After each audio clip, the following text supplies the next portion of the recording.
All right, that's how the intro goes. If you didn't know, that's how intros work. Hey, welcome back to the Constitutionals podcast. I'm your host, Chad White, and this is the podcast, premier podcast for CPlusComedy.com, the site that has sometimes comedy things, most of the time reviews. Okay, for this is so stupid. I never sounded so excited to record anything. Okay, anyway. Yeah, welcome back to the Constitutionals. This is great. This is gonna be fun. This is a very late episode, I assume. Not I assume. This is the day it's supposed to release, and it's still not recorded. I'm recording it right now. I couldn't record it last night. I had something to do. So now we're recording it now, and we got a lot to talk about. So let's get right to it. The first topic: Disney streaming service. Guys, this is big news. If you didn't know, Disney said we're gonna pull all our stuff off of Netflix. We're gonna make our own streaming service. Netflix, days later, responded by saying, "Okay, great. Shonda Rhimes, would you like to come to Netflix and make your shows?" Shonda Rhimes said, "Yeah, dude, let's do it." And now she's got a multi-year pact with Netflix to make TV shows. That is insane. That's crazy. I never thought something like that would happen in such a quick amount of time. It was so fast, the retaliation.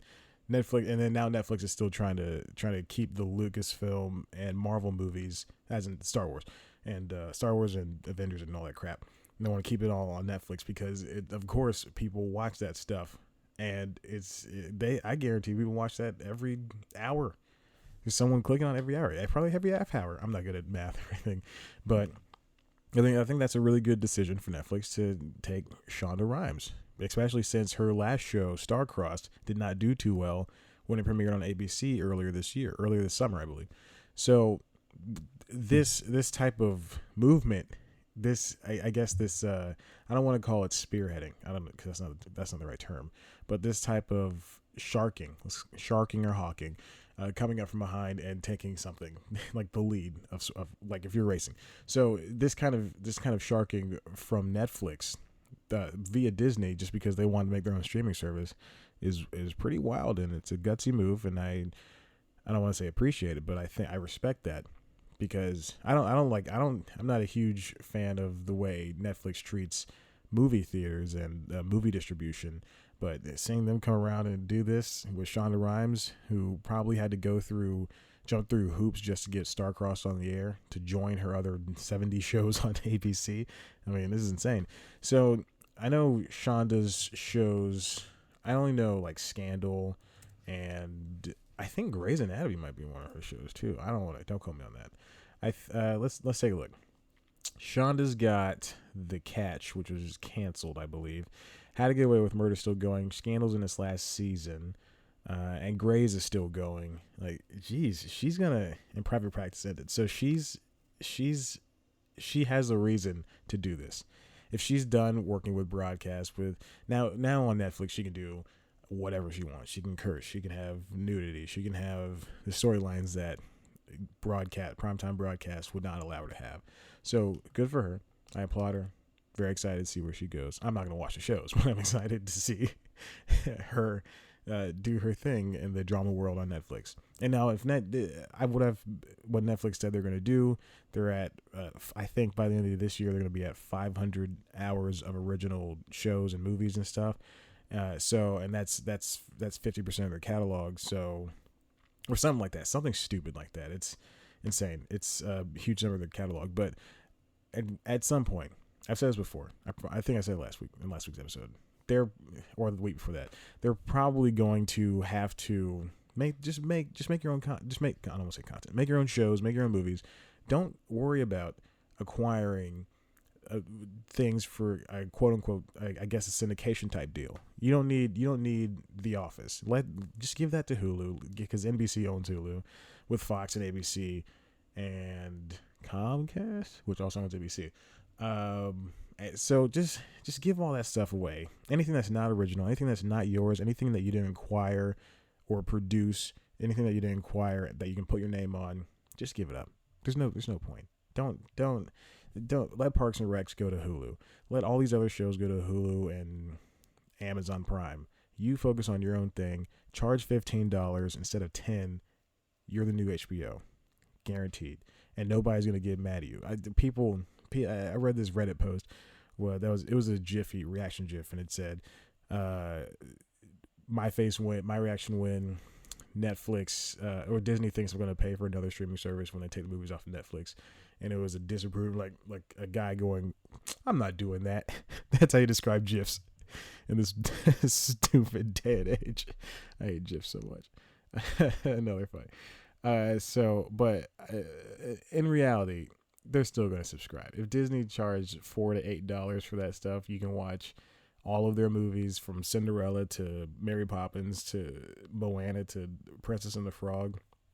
And I guess even if Star Wars and Marvel, if they took Star Wars and Marvel off of Netflix in 2019, this is all happening in 2019, and they put it on their Disney streaming service, which they probably would call Disney Streaming Anywhere, because that's what goes with their Disney Movies Anywhere thing, where you can get a digital version of the movies and watch it on any platform like Amazon or their personal app or their website or whatever. Anyway, but if they do that, guaranteed, and they charge $8, guaranteed that it'll be one of the most paid for streaming services. People say they don't want it, but it'll happen. They'll buy it. I have to subscribe to watch Star Wars, because that's what they do. That's what they want to do, because anything if they go where Star Wars goes. So anyway, moving on. That was way too long, and I should not explain a lot of that stuff. Fox exec Dana Walden says he doesn't, quote, see an end to The Simpsons. This happened at the Television Critics Association last week. They ended last Wednesday. Usually I would have made a News Time episode about it. It was News Time's birthday. Did not want to do it. So I just made a previous thing, and then I did an episode about Steven Soderbergh's marketing ploy. We'll talk about that later on. But anyway, I think I love The Simpsons dearly. I love it to death. I was expecting them to go to 30 and then kind of call it quits, and then making a movie in 2 years. But I know he wants to keep the Simpsons and Family Guy going as long as possible, because those are, even though they're not the high ratings getters that they were 15 years ago, they're still gonna get ratings. I mean, Family Guy and The Simpsons each probably get 8 million views. Let's see.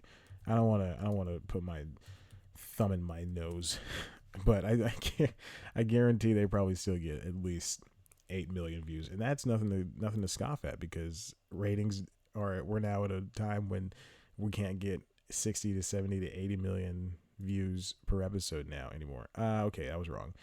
Simpsons episodes typically get about 2.5 to 2.8 something. So, yeah, they waver. And then let's look at Family Guy.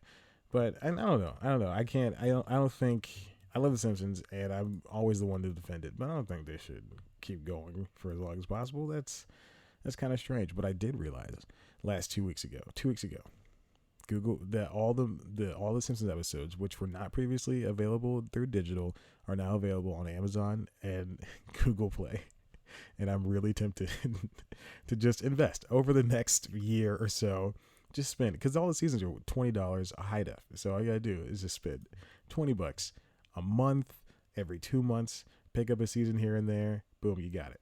Just saying. Now let's look at the Family Guy ratings. I mean, I just want to own all the Simpsons episodes, and then I also want to get FX Now and just have them available to watch. Okay, so Family Guy is getting significantly less than The Simpsons. They're getting about, their highest is 4. So yeah, just, I mean, I don't know. The Simpsons, they can go for as long as they want, but just don't do it at saying I want to have the longest running show. If you're a regular Simpsons fan like me, and if you're somebody who watched them during the quote unquote golden years of 6 through 14 or 11, whatever the heck people love, then just watch it or don't. Doesn't matter. But I think we've kind of all reached the point where we think The Simpsons should probably, and we'll see what happens. I love The Simpsons though. Okay, so guys, there's a show on TBS called Wrecked.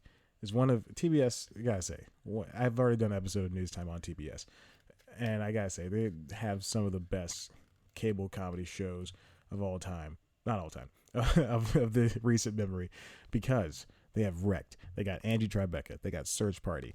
They got People of Earth. And then they got other shows coming that I can't really remember. Last OG with Tracy Morgan.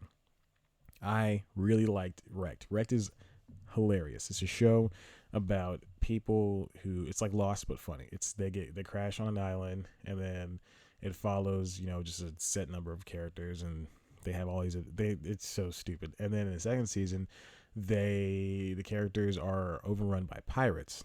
But then halfway through the second season, I'm ruining this for you. Probably should watch it. They get off the island by getting on the pirates' cruise ship, which they were riding on, and now they're all on this cruise ship. But throughout the entire series, they always have a guest star in Rory Scovel, and Rory Scovel's a comedian. You probably don't know who he is, but you may have seen him once or twice. He's in the house, and he also does stand up. He did on Conan with John Doerr several times, but he pops up and no one knows who he is.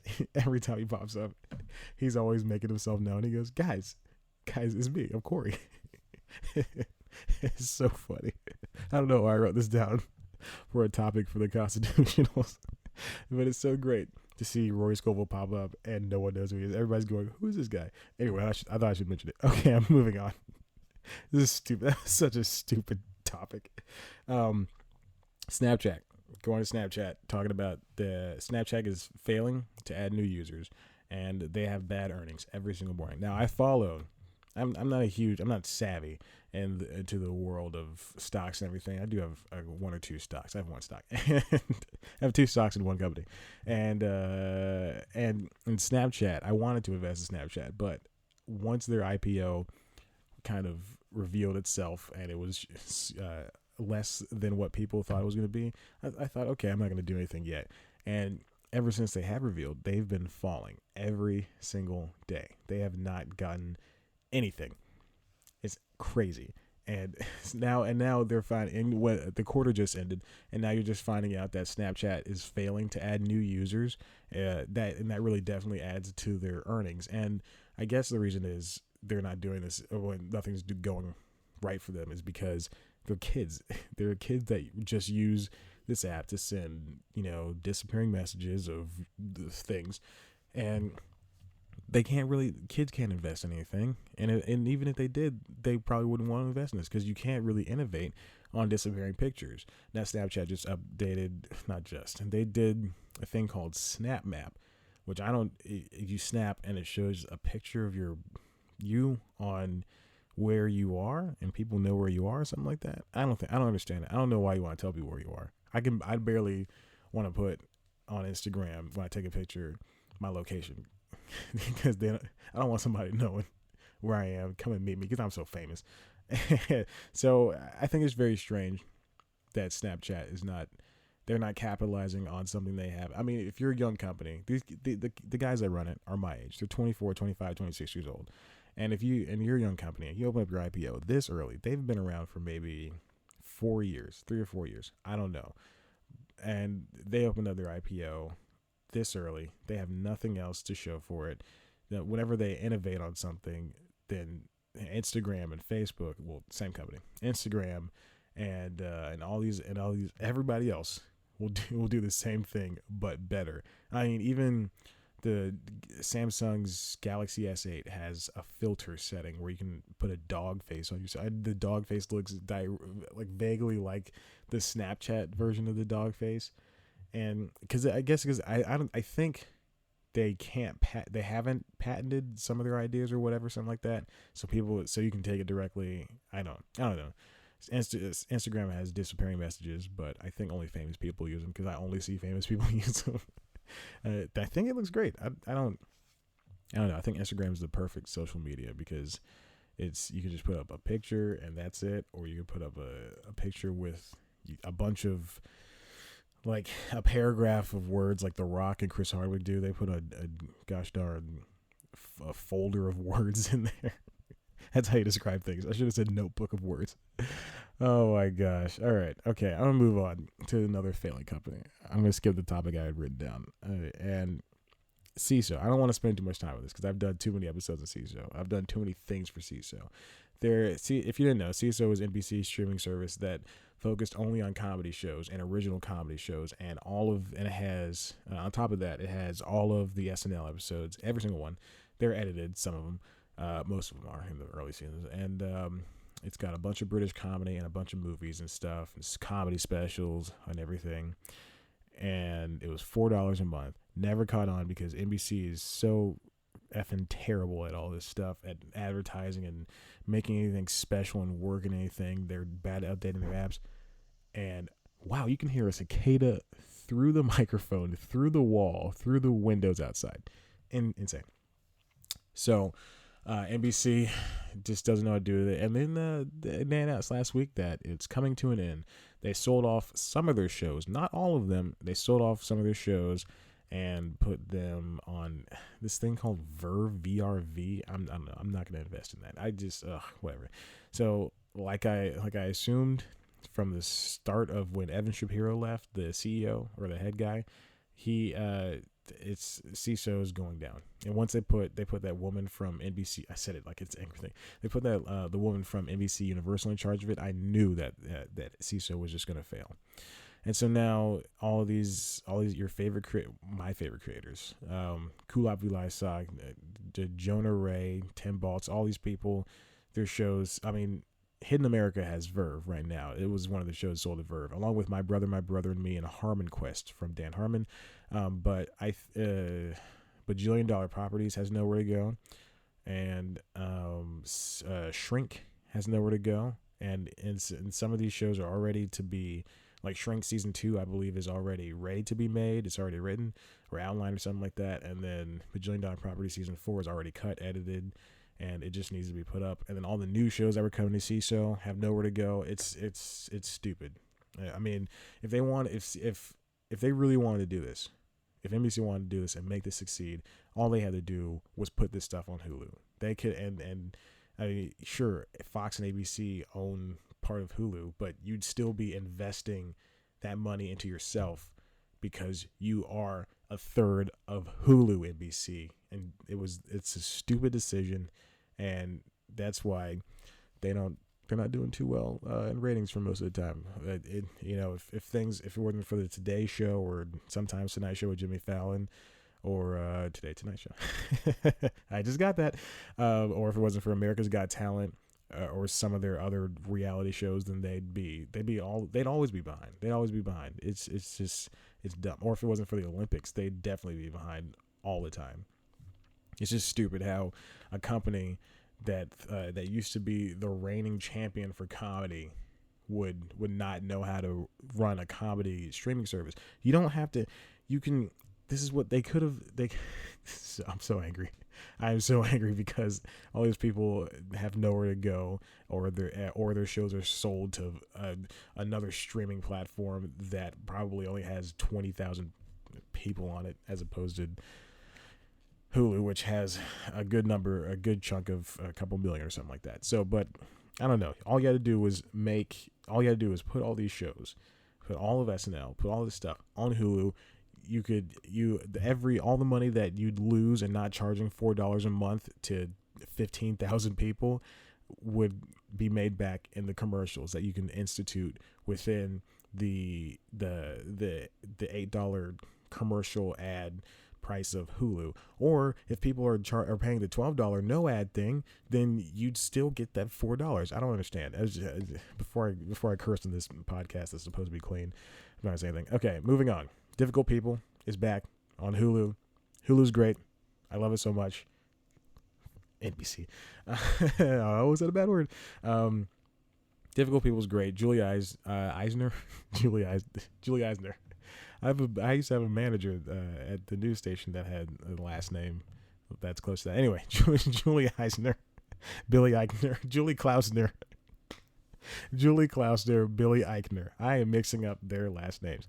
Their show is fantastic. It's great. That was supposed to be the main topic for the day, but I'm so full of anger with Seeso. I can really talk about it. It's back. Watch it on Hulu. I got nothing but positive things to say about that show.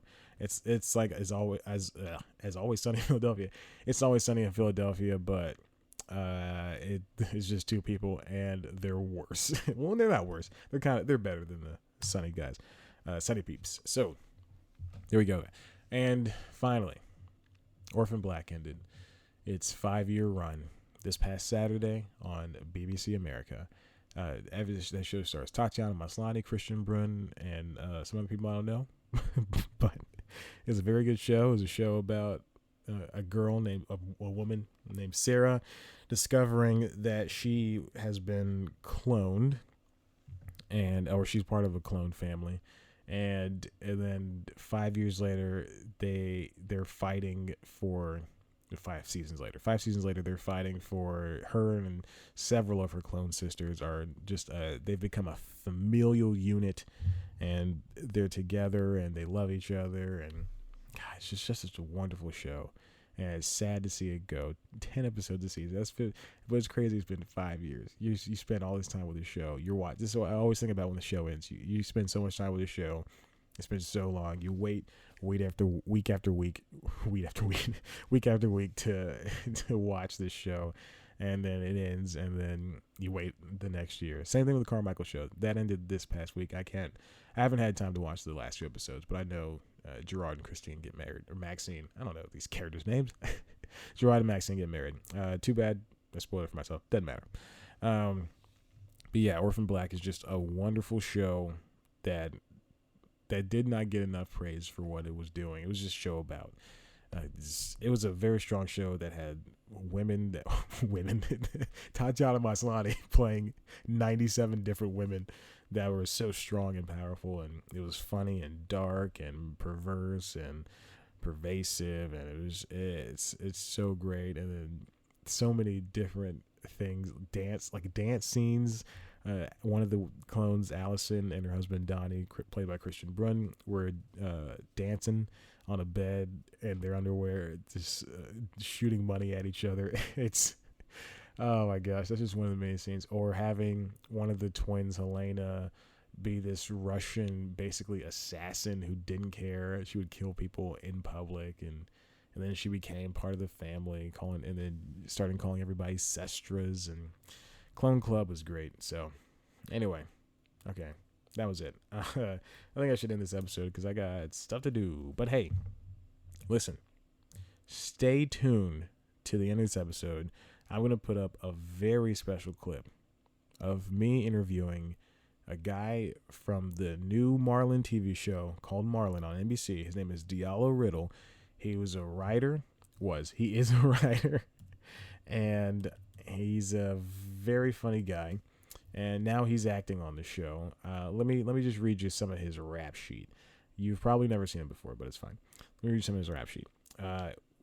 Chocolate News. He was a writer on Chocolate News. He was a writer on the TV show The Last OG that's coming out on TBS this year.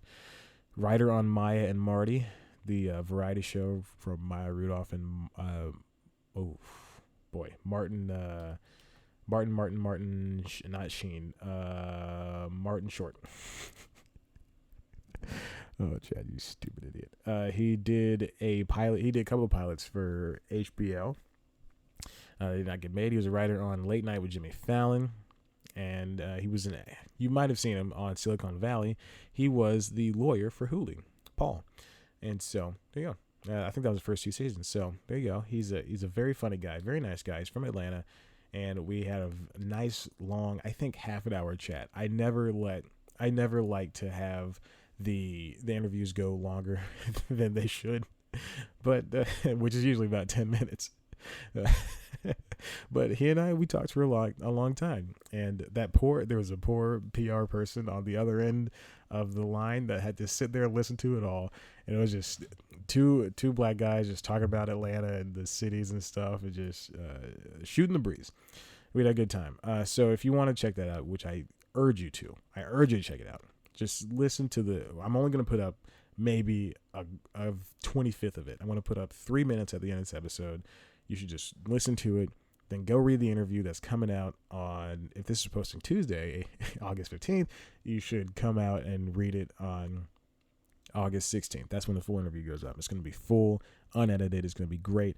And he's just a nice guy. So thank you for listening. You know what? You can also head to the website, cpluscomedy.com, where we've got so much news, reviews, interviews, like I just mentioned, videos, news time, all that stuff. Just go to that website and you'll like it. I promise you, it'll be funny, make you entertained, do some of that stuff. You can also like us on Facebook, follow us on Twitter at cpluscomedy, follow me on Twitter at ChadBlackWhite, Mina on Twitter. Go to youtube.com/cpluscomedy to see our video show, News Time, starring me, Chad. This week I'm talking about Steven Soderbergh and his marketing style for his latest movie, Logan Lucky. It's about stealing NASCARs. It's about robbing a NASCAR track and in North Carolina, and he marketed it to mostly the South and the Midwest because that's where NASCAR is big. And he did a whole bunch of other stuff like cutting the trailer for an audiences and stuff like that. So check it out. So check out News Time. I'll explain all of it in that 10-minute episode of News Time. Until then, bye. Oh, and just stay tuned. Remember, for Diallo Riddle. Okay, thanks. Bye.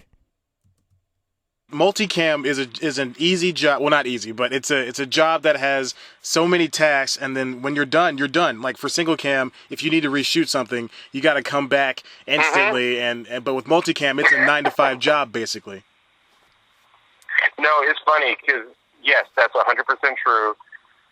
And there was one scene in particular that, in rehearsal, it felt one way, and for whatever reason we were shooting it, it felt completely different, just a little bit off. So I remember I wasn't one to make a habit of this, but I did ask the director. I was like, "Hey, can we do one more take?" I was like, "I know, you don't usually do 4 or 5 takes, but I was like, let me get a 4th take here." And so they were like, "Yeah, absolutely." And then in that 4th take, I was determined to sort of recapture what I had felt as Stevie, my character, in those rehearsals, and I'm so glad I did because I know for a fact, like, the head writer that night called me. He's like, "I'm really glad you asked for that last take. That's definitely the one we're going to use." So, when you shoot it, for single camera, sometimes you think, "Oh, we'll go back and we might get this in a reshoot if it doesn't work today." But with this one, like, all the cameras are there, all the actors are there, you better get it. And I think that little bit of a challenge kind of makes it even more electric. Now, you spoke a little bit on sitcoms of television past, but have you been channeling any characters from those shows specifically in order to help you with your first-time multicam work? I think it's inevitable that you're going to think about some of your favorite multicam moments of the past. It's such a specific medium, and the timing is so different than single camera, where you can just toss off the funny line. You know what I mean? Like, it's just the opposite. It's like you kind of have to leave it floating out there for people to hear that joke sometimes. So I think it's inevitable that I was probably thinking about some of my favorite sitcom characters. But by the way, not all of them are from like the 80s and 90s. I know I mentioned Cosby Show and Seinfeld, but one of my favorite current, semi-current, it's gone now, but one of my favorite recent multicams was How I Met Your Mother. And I feel like those actors brought a new life and way of doing the multicam format in a way that didn't seem like I was trying to be, a secondary guy on Taxi. You know what I mean? It's not the Mary Tyler Moore Show anymore. And I thought that, I definitely thought a lot about, How I Met Your Mother and some of the other shows that have been more recent. And truthfully, even Carmichael influenced a lot because I love the fact that, here's a show that's tackling really hard topics like consent, but they're still doing it in a multicam format. And I think, shows like that, shows like ours show that this format still has a lot of life left in it. I'm glad you mentioned Carmichael because that was definitely one of my favorite shows of the past decade, I'd have to say. There you go, yeah. Great show.